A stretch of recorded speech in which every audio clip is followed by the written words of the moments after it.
जय द्वैत चंद्र जय गौर भक्त वृंद।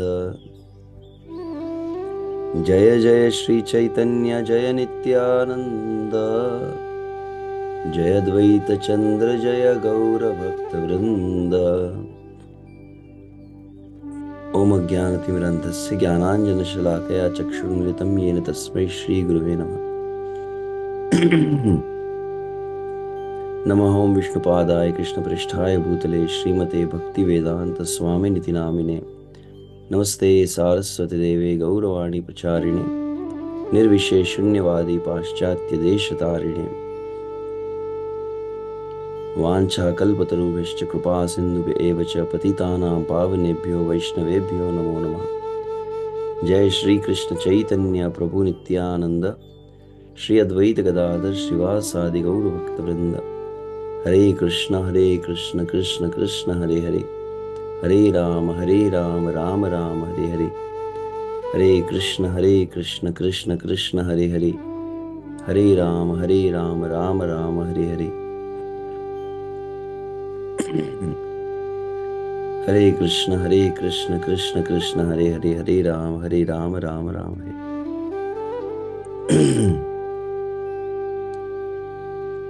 श्री गौर हरि की जय। आजानुलंबित भुजौ कनकावदातौ संकीर्तनैक पितरौ कमलायताक्षौ विश्वम्भरौ द्विजवरौ युगधर्म पालौ वंदे जगत्प्रियकरौ करुणावतारौ करुणावतारौ करुणावतारौ। श्री गौर पूर्णिमा महोत्सव की जय।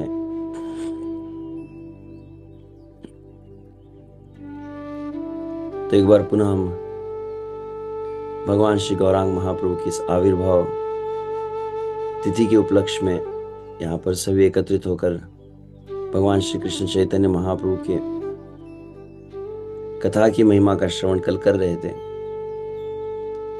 और कल अंततः हम इन वचनों पर विराम दिए थे जहाँ पर श्री नित्यानंद प्रभु श्री जीव गोस्वामी को ये बात कह रहे हैं, अतएव गौर बिना कलिते उपाय ना देखी को थाओ आर शास्त्र फुकार।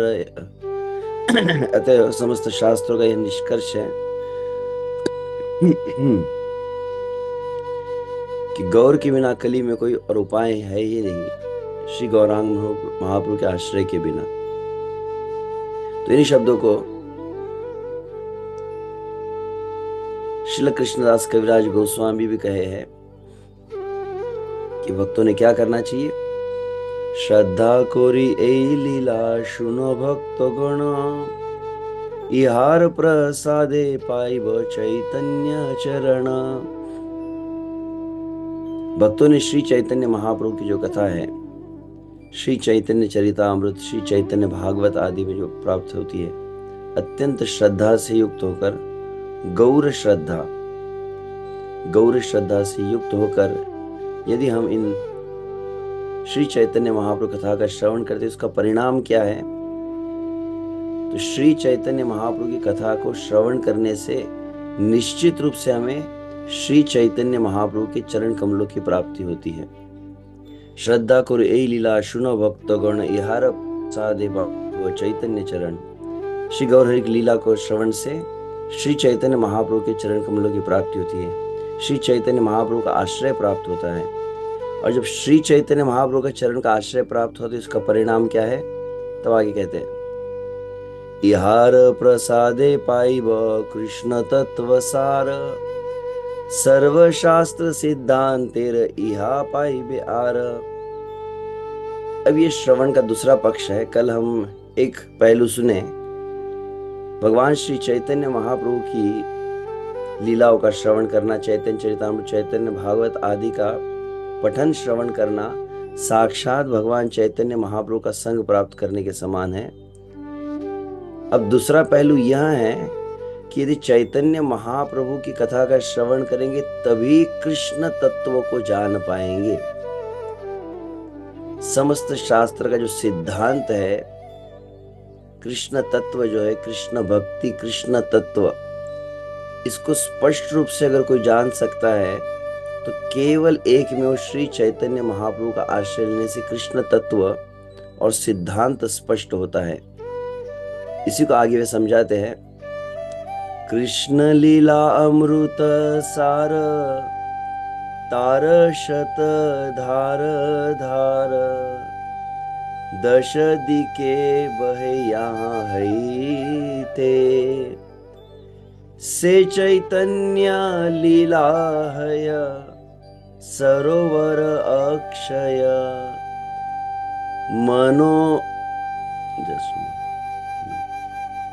मनोहंस चराह ताहाते। कविराज गोस्वामी कह रहे कृष्ण लीला किसके समान है? भगवान श्री कृष्ण की जो लीला है वो अमृत का सार है। एक तरह से अमृत का मतलब सार तत्व है, जिसकी सैकड़ों धाराएं प्रवाहित होती है, दसों दिशाओं में ये फैली हुई है। और चैतन्य महाप्रभु की लीला क्या है? अक्षय सरोवर, ऐसा सरोवर जिसका कभी क्षय नहीं होता है, ऐसा अमृत का सरोवर है। और सरोवर में क्या होता है? सरोवर में हंस विचरण करते हैं, अवगाहन करते हैं। तो बतलाया जाता है, कविराज गोस्वामी भक्तों से कह रहे हैं कि यहाँ गौर लीला जो है, गौर लीला रूपी सरोवर में अपने मन को हंस के रूप में लगाओ। जैसा हंस विचरण करता है वैसे हमारा मन श्री गौर हरि की लीलाओं का चिंतन करना चाहिए। कृष्ण भक्ति सिद्धांत गणा, याते प्रफुल्ल पद्मवन, तार मधुकरी आस्वादन, प्रेम रस कुमुदेवना, प्रफुल्लित रात्रि दिनो, ताते चराओ मनोभृंग गण। बहुत सुंदर है ये, काफी गहरी और डीप बात कह रहे हैं। जो समझ पाए, देखते अभी मैं कितना समझा पाऊँ, आप कितना समझ पाए।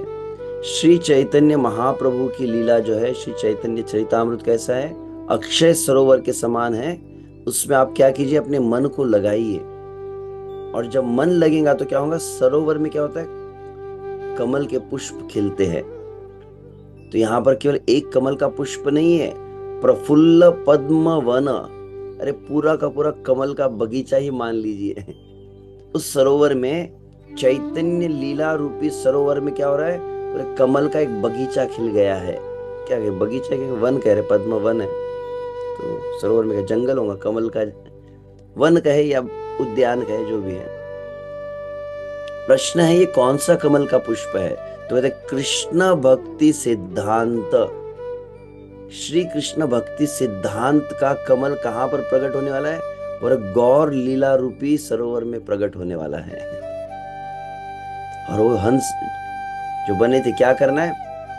मधुकरी आस्वादन। तो कमल के पुष्प में क्या होता है? मधु होता है। तो भक्ति का जो सिद्धांत है, कृष्ण भक्ति का सिद्धांत कहां पर स्पष्ट होने वाला है? बोले केवल गौर लीला में ही स्पष्ट होने वाला है। प्रेम रस कुमुदे वने, प्रफुल्लित रात्रि दिने। तो कौन सा मधु, कौन सा निकल रहा है? तो पहली बात ध्यान रखिए, सरोवर है गौर लीला, कमल कौन सा है? कृष्ण भक्ति का सिद्धांत। और उसके अंदर रस कौन सा है? तो बोले प्रेम रस। भक्ति के सिद्धांत में से प्रेम का रस प्रकट होने वाला है। प्रफुल्लित रात्रि दिन, वो रात्रि दिन में ऐसा नहीं कि रात में वो बंद हो जाता है, सदैव सदा सर्वदा वो कमल प्रफुल्लित है। भक्ति सिद्धांत का पुष्प प्रफुल्लित है और उसमें प्रेम रूपी रस जो है वह निकल रहा है। ताते चराओ मनो भृंग गण। तो पहले कविराज गोस्वामी भक्तों से कह रहे, पहले हंस बनो, फिर से हंस मत बनो, फिर भृंग बनो। भृंग मतलब जो भौरा, भौरा होता है जो रस को पूरी तरह से चूसने का में दक्ष होता है। तो गौर लीला है सरोवर, कृष्ण भक्ति का सिद्धांत है कमल का पुष्प, और उसके अंदर में वो रस मिलने वाला है। प्रेम रस ऐसा मतलब भाजी पाला नहीं, कहीं भी मिल जाएगा। गौर लीला के अंतर्गत जो कृष्ण भक्ति का सिद्धांत रूपी कमल पुष्प है, उसके अंदर वह रस प्राप्त होने वाला है। नाना भावेर भक्त जन हंस चक्रवाक गण याते सब करे न विहार कृष्ण केली सुमृणाल यहाँ पाई सर्व काल भक्त हंस करे आहार।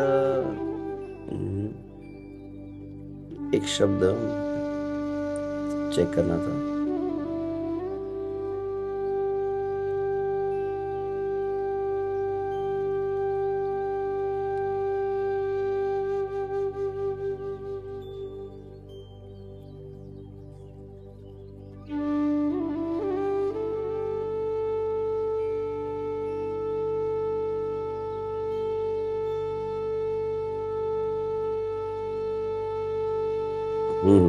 सो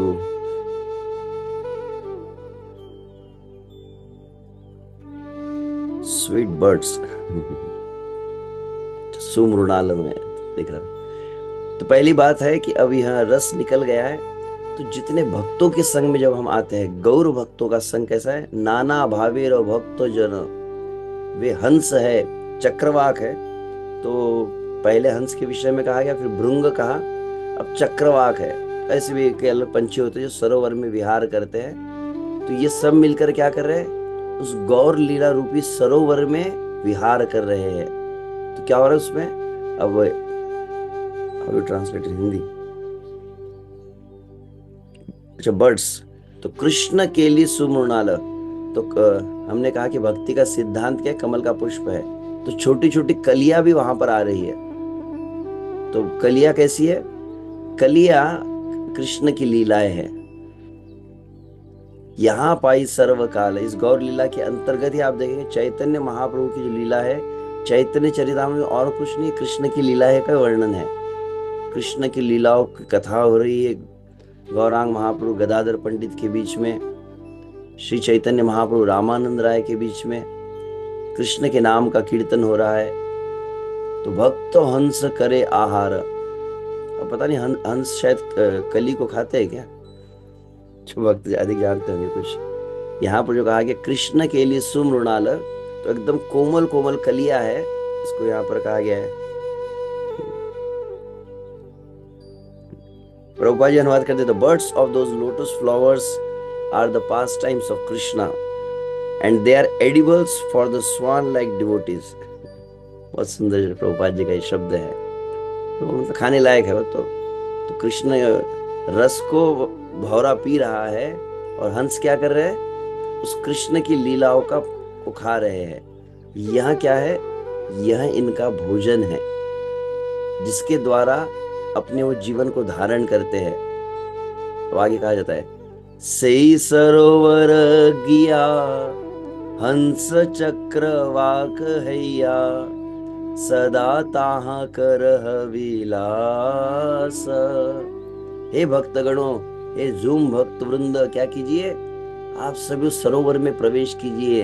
आप सब हंस बन जाइए, आप चक्रवाक भृंग बन जाइए, और सदा केवल 1 घंटे के लिए, कोई 45 मिनट के लिए केवल हमको भगवान गौर हरि की लीला में नहीं डूबना है। सदा शब्द है, जैसे नित्यम सदा सेव्या श्रीमद् भागवती कथा, भागवत का सदा सर्वदा सेवन करना चाहिए। वैसे यहाँ पर कहा जा रहा है सदा सर्वदा हमारे जीवन का अविभाज्य अंग बन जाए श्री चैतन्य महाप्रभु की कथाएं। कोई भक्त पूछ सकता है इस तरह से हम अगर करेंगे तो क्या परिणाम क्या होगा? तो 3 परिणाम यहाँ पर कविराज गोस्वामी कह रहे हैं। खंडिबे सकल दुख पाइबे परम सुख अनायासे हबे प्रेमोल्लास। जितने भी भजन में क्लेश हो रहे हैं, भक्तिमय जीवन में जितना भी आपको फ्रस्ट्रेशन अगर आ रहा हो, दुख मतलब यहाँ पर भौतिक दुखों के विषय में थोड़ी चर्चा कोई कर रहा है। सकल दुख में से भौतिक सब त्रिताप आदि भी आते हैं, परंतु भजन करते समय भी क्यों, भजन कैसा होना चाहिए? तो कहा गया सुसुखम कर्तुम अव्ययम आनंदामृति वर्धनम प्रतिपदम। खंडिबे सकल दुख पाइब परम सुख अनायासे हवे प्रेम उल्लास। बहुत बड़ा कोई कठिन परिश्रम करके बहुत जीवन भर प्रतीक्षा नहीं करनी पड़ेगी। यदि आप निष्ठा पूर्वक श्री चैतन्य महाप्रभु का आश्रय लेते हैं, चैतन्य आंदोलन में सेवा में जो लगते हैं और विशेष से श्री कृष्ण चैतन्य महाप्रभु की इस कथा को सुनते हैं, नित्य प्रति यदि आप चैतन्य चरितामृत को पढ़ते हैं, आपको नाम में प्रेम की अनुभूति सहज होने लगेंगी। यहाँ पर कहा गया है, तब आगे कहा जाता है, ए अमृत अनुक्षण साधु महंत मेघ गण विश्वोद्यान करे वरिषण। क्या कीजिए, ये अमृत को जो आस्वादन कर दिए, फिर क्या करते हैं, साधु महात्मा जन जो है, कौन है साधु महंत, श्रील प्रभुपाद की। तो श्रील प्रभुपाद किसके समान है, उस बादल के समान है जिन्होंने इस अमृत को पूरा पान कर लिया है।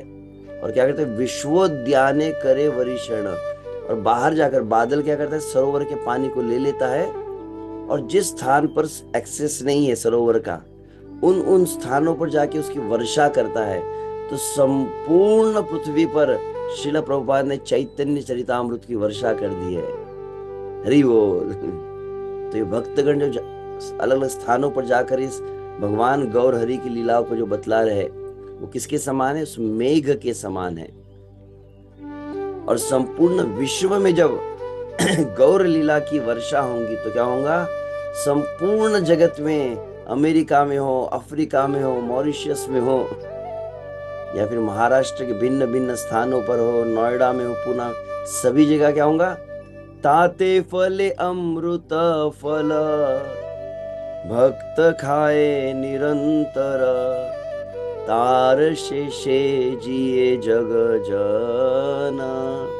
तो फिर पुणे में, मुंबई में, नोएडा में, नागपुर, अमरावती, जलगांव, सर्वत्र फिर अमृत फल जो है, जहां जहां वर्षा होंगी गौर लीला की, वहां पर ये जो प्रेम रूपी फल है, कृष्ण प्रेम रूपी फल सभी जगह पर खिलने लगेगा। जो सरोवर तक नहीं पहुंच पाए उनके लिए भी यहाँ एक्सेस हो जाएगा। तो भक्तगण क्या करते हैं, निरंतर इसको पान करते रहते हैं।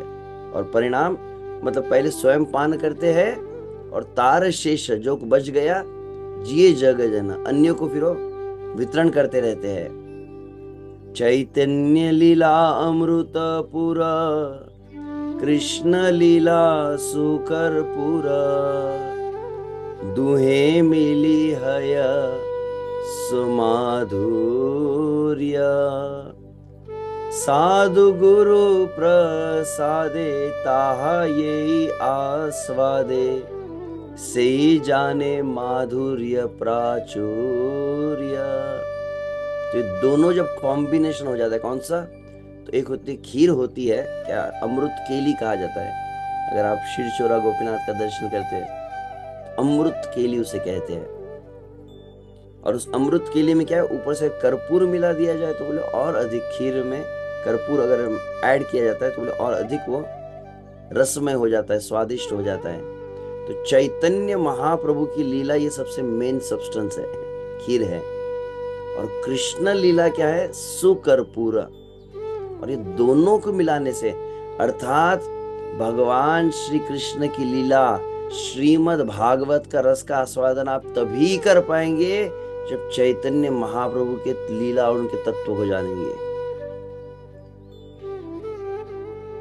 सही जाने माधुर्य प्राचुर्य, प्रचुर मात्रा में जो माधुर्य रस है, मुझे स्मरण हो रहा है कई वर्ष पूर्व मैं लगभग वृंदावन में था।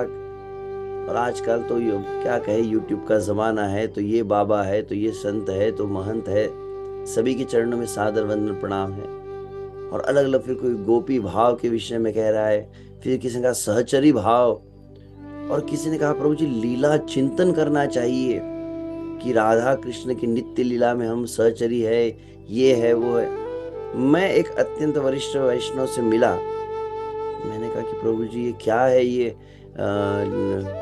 गोपी भाव कह रहे, गोपी से श्रेष्ठ सहचरी कह रहे, और फिर कह रहे माधुर्य है, और असली तो ये स्वकीय भाव, परकीय भाव, ये क्या है। मैं थोड़ा समझना चाहता हूँ। और तब उन्होंने एक बहुत सुंदर बात कही, वृंदावन में क्या है? बोले भावुकता है, परंतु भावुकता और भाव में अंतर है। भाव कहाँ पर प्राप्त होगा? तो उन्होंने एक बहुत सुंदर वाक्य कहा, बोले जब तुम चैतन्य चरितामृत को अपना फाउंडेशन बनाओगे, चैतन्य चरितामृत को अपना आधार बनाओगे, तब तुम्हारा भाव सुदृढ़ रहेगा।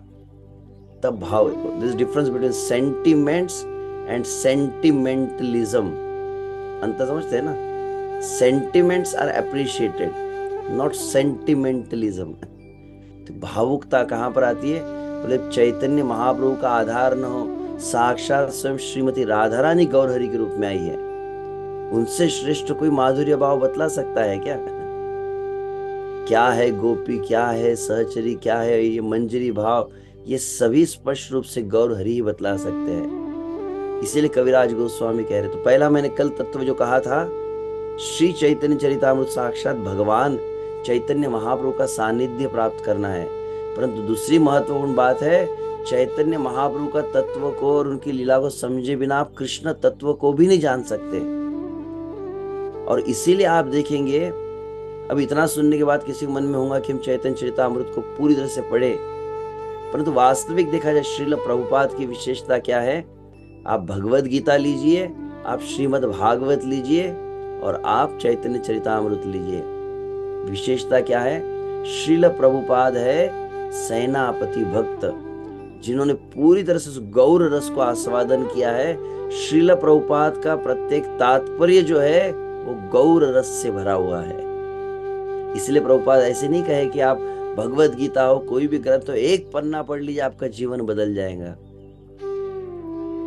एक पन्ना क्यों कहा? तो उसका यहाँ पर एक आगे शब्द कहे गए, ये लीला अमृत विने खाए यदि अन्न पाने, तब भक्त दुर्बल जीवन, यार एक बिंदु पाने उत्फुल्लित तनु मने, हासे गाए करे नर्तन। ये अत्यंत प्रसिद्ध प्यार है, इसको कई बार आपने सुना होगा, विशेष रूप से मुझे स्मरण है, इसलिए देवकी नंदन प्रभु जी एक बार जूम पर आए थे, इसी पर वो कह रहे थे। तो इतना सब कुछ बताने वाले कविराज गोस्वामी, इतना सुनने के बाद भी अगर जूम पर कोई यहाँ उपस्थित भक्त है, वो हम तो नहीं सुनेंगे प्रभु जी, आप कितना भी कहिए हम चैतन्य चरितामृत नहीं लेंगे, तो ठीक है, आपके लिए भविष्यवाणी की गई है। अगर चैतन्य महाप्रभु की लीला को हम नहीं पढ़ेंगे, चैतन्य चरितामृत नहीं पढ़ेंगे और केवल कीर्तन कर रहे हैं, कीर्तन मेला में जा रहे हैं, अच्छी बात है, कोई बहुत परिक्रमाएं कर रहे हैं, अच्छी बात है, धामवास कर रहे हैं, अच्छी बात है, परंतु आप चैतन्य महाप्रभु की लीला को नहीं पढ़ रहे और खाए यदि अन्न पाने, बढ़िया दबाकर प्रसाद तो ले रहे हैं, बढ़िया जूस पिए जा रहे हैं, परंतु भक्त का जीवन कैसे रहेगा? तब भक्त दुर्बल जीवन, वह आध्यात्मिक दृष्टि से बहुत कमजोर रहेगा। जैसे कोई कमजोर व्यक्ति को जोर से आप धक्का देंगे तो ऐसे गिर जाता है, उसका भजन तुरंत प्रतिकूलता से प्रभावित हो जाता है। किसी ने कुछ कह दिया तो वो भजन छोड़कर चला जाएगा, कुछ प्रतिकूलता आ गई, मैंने इतनी भक्ति की, मेरे साथ ऐसा क्या हुआ, मेरा अपमान क्या हुआ, मेरे साथ दुर्व्यवहार क्या हुआ, तो उसकी भक्ति से तुरंत वो वो प्रभावित हो जाते हैं भक्ति उसकी। और दुर्बल का और एक अर्थ है, जैसे मैं कई बार कहता हूँ कि सदैव उसके मन में फिर नकारात्मक की भावना रहेगी, ये ठीक नहीं है, प्रभुपाद ठीक नहीं, इस्कॉन ठीक नहीं, ये ठीक नहीं, ये सब दुर्बलता के लक्षण है। अंदर से जो आध्यात्मिक रूप से ड्राई हो चुका है, कमजोर हो चुका है, तो व्यक्ति हमेशा चिड़चिड़ा पर रहेगा, भजन में भी प्रसन्नता नहीं रहेगी। जिस तरह से परम पूज्य राधानाथ स्वामी महाराज श्री श्री राधा पंडरीनाथ की प्राण प्रतिष्ठा के समय कह रहे थे, भगवान तो यहाँ पर विराजमान है, परंतु आप श्रवण कीर्तन आदि नहीं करेंगे तो कैसा हो जाएगा? बोले श्री विग्रह बने गलाग्रह। इससे भक्तिनाथ ठाकुर के वचन है। जहां तक मुझे लगता है कि सेवा भी आपके लिए बोझा बनने लगता है, फिर उसमें आपको प्रसन्नता का अनुभव नहीं होता। तो इसे कहा गया दुर्बल जीवन। परंतु प्रभुपाद कहते हैं एक बिंदु, मतलब एक पन्ना तो पढ़ लीजिए कम से कम। एक बिंदु का कितना आप डिफाइन करना चाहिए? 1 घंटा पढ़ना है, आधा घंटा पढ़ना है, 1 अध्याय पढ़ना है, जो भी हो, परंतु निश्चित रूप से प्रतिदिन हमको चैतन्य चरितामृत को पढ़ना चाहिए। और कोई यदि इसको पढ़ता है, आपके घर में जाके आपको कोई मॉनिटरिंग नहीं किया जाएगा, आनुगत्य के द्वारा आपको चेक किया जाएगा कितने लोग पढ़ रहे हैं, परंतु बोले अपने आप उसके परिणाम आपके चेहरे पर दिखने लगेंगे। यार एक बिंदु पाने उत्फुल्लित तनु मने, तनु उत्फुल्लित तनु मतलब वो बहुत उत्साही रहेगा, एकदम ऐसा उसको धक्का देके सेवा नहीं करवानी पड़ेगी। कैसे सेवा करूं, कौन सी सेवा करूं, और अधिक कौन सी सेवा करूं, सेवा से मेरा मन ही नहीं भर रहा है। स्मरण एक भक्त कहे थे, यदि आपका अंदर से पोषण अच्छा हो, उसका लक्षण क्या होगा? बोले आपका प्रतिक्षण सेवा में उत्साह मल्टीप्लाई होने लगेगा। बाहर जाकर मैं कितना ग्रंथ वितरण करूं, और कितना हरिनाम करूं, और कितने भक्तों को मैं, श्रील प्रभुपाद का जिस तरह की भावना है, अब प्रभुपाद लीलामृत में जो पढ़ते गुरु महाराज कल कह रहे थे, तो Prabhupada was like fired up. तो ये उत्फुल्लित तनु का अर्थ ही होता है। और मने उत्फुल्लित तनु मने, और मन भी बहुत प्रसन्न, प्रसन्नता का अर्थ है तत्तेनुकंपा सुसमीक्षमाणो भुंजानैवात्मकृतं विपाकम। जीवन की प्रत्येक परिस्थिति को गुरु कृष्ण और वैष्णव की कृपा के रूप में देखेगा। कुछ भी हो गया उसके जीवन में, वो सदैव प्रसन्न रहेगा। और इसलिए हासे गाय करे नर्तन। तो पहला मैंने कहा उत्फुल्लित तनु, उत्फुल्लित मन, उत्फुल्लित दोनों के साथ जोड़ सकते हैं। हास्य मतलब बहुत ब्लिसफुल कृष्ण कॉन्शियसनेस रहेंगी, कृष्ण भावना, एकदम आनंदमय जीवन होगा उसका। उसके चेहरे से लगेगा कि भक्ति बोझा नहीं लग रही। कुछ लोग बोलते हैं हाँ हरे कृष्णा जपो, पर चेहरा ऐसा मुरझाया हुआ उनका रहता है कि सामने वाले को डाउट होता है कि सही में हरे कृष्णा बी हैप्पी करेंगे क्या हमको। तो हासे, और अगला शब्द है गाय। गाय मतलब कोई क्लासिकल राग नहीं गाना है। गाय मतलब वो व्यक्ति भगवान के विषय में बोले बिना रह ही नहीं सकता है। वो उसको मतलब एकदम आग लगे, किसको कहूँ, क्या कहूँ, कितना कहूँ, हर समय वो तत्पर रहेगा भगवान के विषय में कहने के लिए। इसको कहा गाय। और कहा करये नर्तन, कहा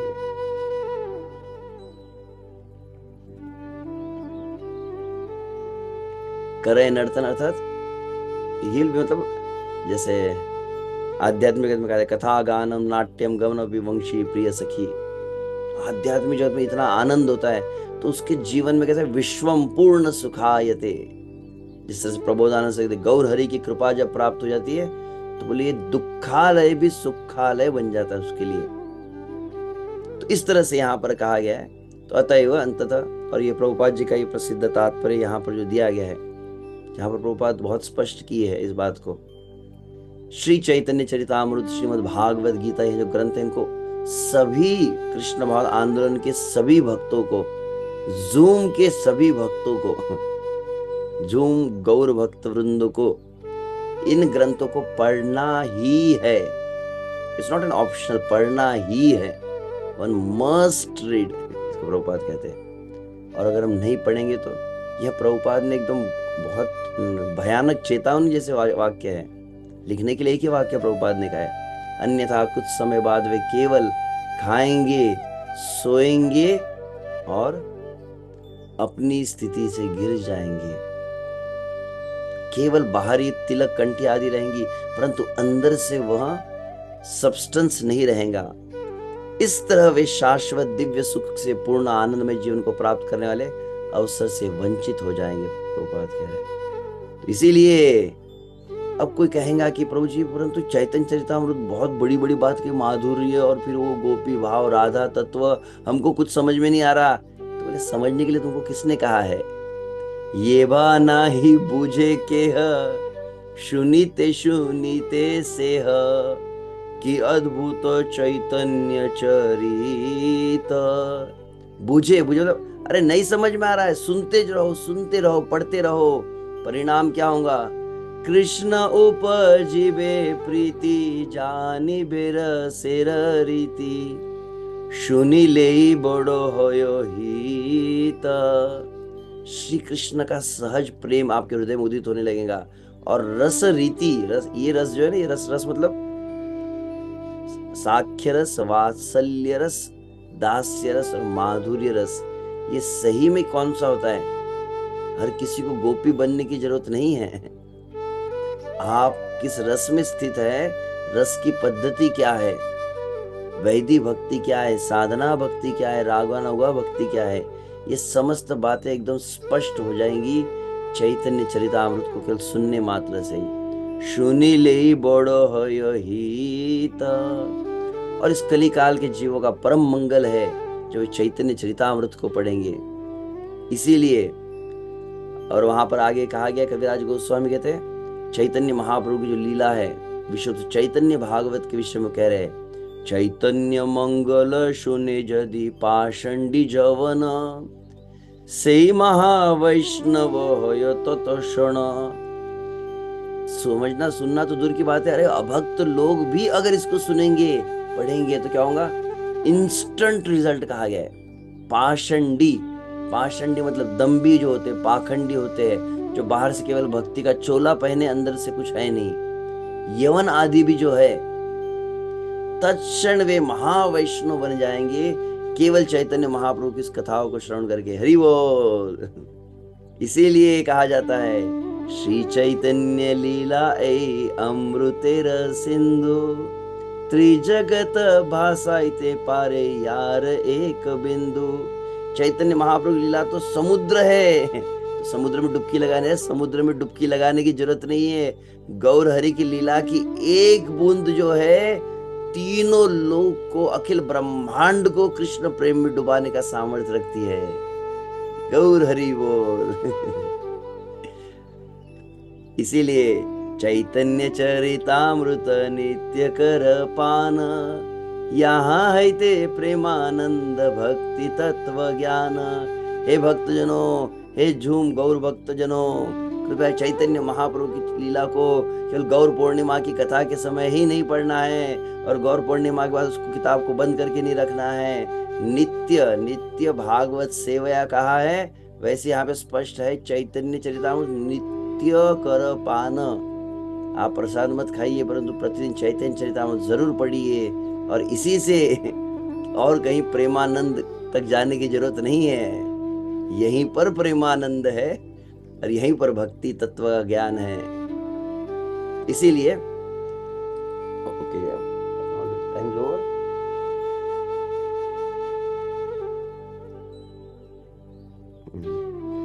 तुम आई थिंक वेदांत चैतन्य कुछ देर पदमाल। तो वैसे मैं लीला को कहने का विचार किया, और मैंने कहा कि इसको इसी को अधिक जोर देकर अगर कहा जाए तो गौर पूर्णिमा को आपके जीवन में अगर चैतन्य चरितामृत आ गया, मतलब भगवान गौरांग महाप्रभु प्रकट हो गए। आपके जीवन में अगर संकल्प आया विश्व से, वेदांत चैतन्य प्रभु भी है, sorry for interruption, Vedanta Chaitanya Prabhu kindly I just मैं एक वाक्य तो सही भक्त जो ये गौर पूर्णिमा मना रहे हैं, निस्संदेह से मुझे गौर लीला कहनी, तो कल वैसे मैं कहूँगा अगर आप सभी का आशीर्वाद रहा तो कल हम कुछ लीला सुनेंगे। परंतु सभी भक्त यहाँ पर संकल्प ले, जितने भी है जूम पर, कि सभी को चैतन्य चरितामृत लेना है। जैसे बंगाल में अभी मायापुर गए थे, तो मायापुर में बहुत क्या कहते हैं, मिष्टी दोई, और फिर वहाँ पर बहुत सुंदर बड़े बड़े गुलाब जामुन और रसगुल्ला खिलाते हैं। तो शिला भक्ति सिद्धांत सरस्वती महाराज क्या कहते हैं, बोले ये गौर लीला किसके समान है? बोले बंगाली स्वीट, तो बहुत मीठा है ये। तो आप सभी से आग्रह है कि सभी को चैतन्य चरितामृत लेना ही है, और केवल लेना नहीं, इसका वितरण अधिक से अधिक करना है। जो आप जो भक्ति वृक्ष में है, जिस किसी आप ग्रुप को लीड कर रहे हैं, सभी को आप चाहिए तो ये जितना कुछ मैंने ये 2 दिनों में कहा है, ये आप दोहरा सकते हैं, या आप इससे अधिक भी कह सकते हैं, इससे भी अधिक बहुत कुछ महिमा है इसकी। परंतु सभी को आप आग्रह करके चैतन्य चरितामृत दिलवाने का प्रयास कीजिए। वास्तविक चैतन्य महाप्रभु नित्यानंद पर बहुत प्रसन्न होंगे और आप ये कार्य कर सके। और यदि किंचित मात्र भी आपके मन में प्रेरणा हुई तो आप सभी मिलकर अवश्य मेरे लिए प्रार्थना करें, क्योंकि मैं इतना बोलता हूँ परंतु मैं खुद चैतन्य चरितामृत नहीं पढ़ता हूँ, चैतन्य भागवत भगवान के विषय में कुछ पढ़ता नहीं हूँ, केवल गुरु जी की कुछ कृपा है कि बोलते रहता हूँ। आप सभी हृदय से आशीर्वाद दे कि मैं ये संकल्प अपने लिए पर्सनली मैं 3 दिन पहले सोच रहा था कि मैं स्वयं अब चैतन्य चरितामृत को प्रतिदिन पढ़ने का संकल्प लेने का विचार है। तो आप सभी आशीर्वाद दे कि मैं भी इस संकल्प को कर पाऊँ।